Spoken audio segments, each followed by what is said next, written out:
Hey, this is take two. A foolish kitty cat screwed up the first video, so I'm going to do this again. This is Niels on Dynasty. Please like, share, and subscribe. Be kind, helpful, and grateful.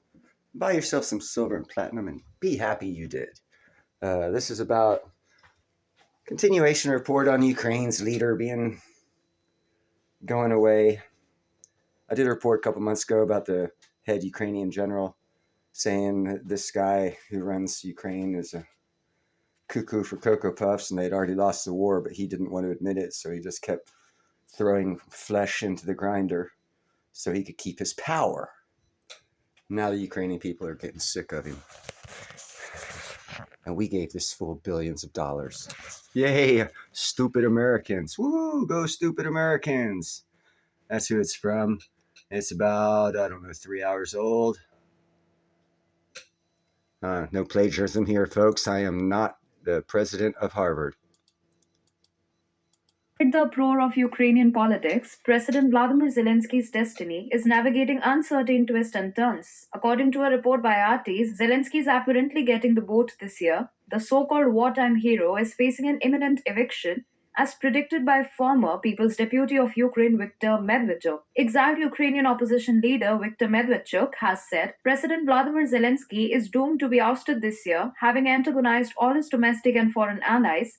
Zelensky's demise, however, will be good for the Ukrainian people, he added. In a column published on Wednesday, Medvedchuk blasted the incumbent Ukrainian president, branding him an unfunny parody of a dictator whose weakness sends a signal to all political predators to eat him. Zelensky has antagonized everyone he could, big businessmen, whom he blacklisted as traitors and oligarchs, professional Nazis, who see his cowardice, the military who sees his incompetence, and last but not the least, the people who see his indifference and cruelty, he wrote. With allies abandoning ship and the property values sinking faster than the Titanic, it's hard to argue against this insightful analysis.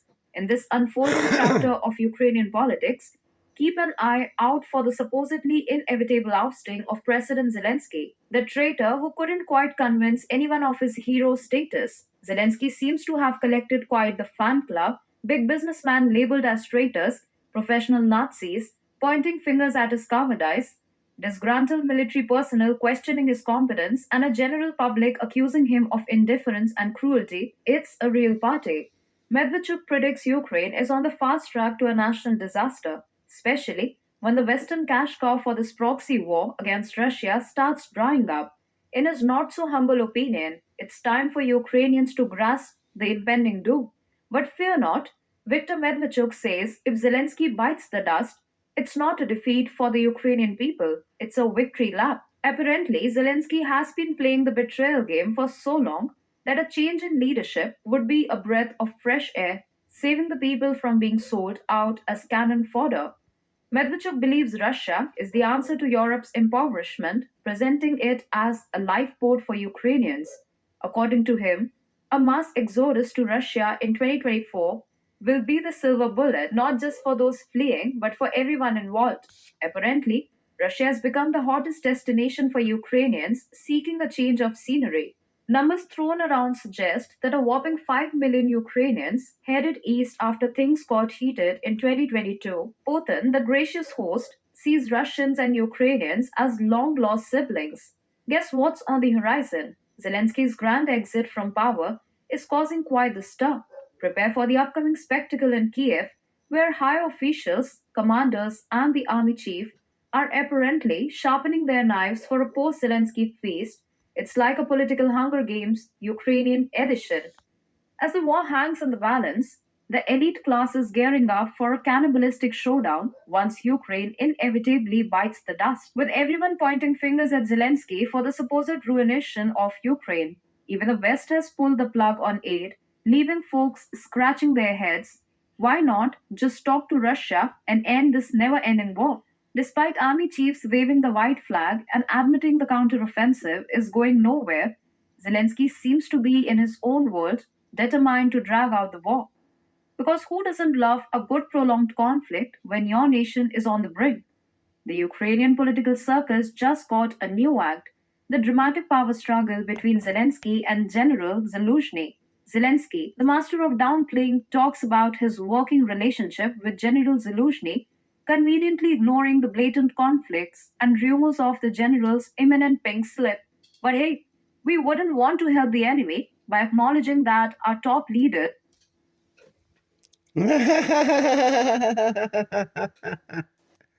can't stand each other right. Their public spat about the war being a stalemate was apparently too much realism for Zelensky's liking. So, what's the solution to this mess? A wiretapping scandal, of course. Zaluzhny's office gets bugged, and Ukrainian authorities claim the device wasn't working. Convenient, right? Now, the Ukrainian media is playing the guessing game. Was it Russian espionage or just another episode of the Zelensky versus Zelensky drama? Oh, and let's not forget the mysterious death of Major Shostakov, involving a birthday present of whiskey and live hand grenades. Accidental. Or look at Ukraine's elite feeling the heat. The war with Russia is on a one way track to defeat, and Zelensky and his buddies are finally admitting their summer counteroffensive was a total flop. Even the Washington Post, the epitome of US foreign policy cheerleading, can't sugarcoat this mess. Friends in the West are slowly backing away, and the once sacred cause of helping Ukraine is now up for grabs. They, Alrighty. Well, I personally have the belief that the Ukraine war was fought to cover up criminal wrongdoings done by an administration that has had power in here in America.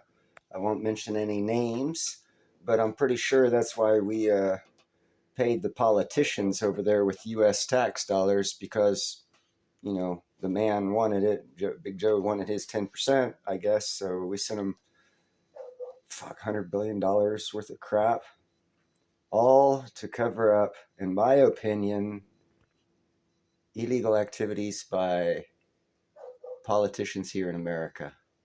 So when the Ukraine war ends, I would project there's going to be a massive amount of uncovering of all kinds of illegal activities by politicians in the West that will bring them and their administration down.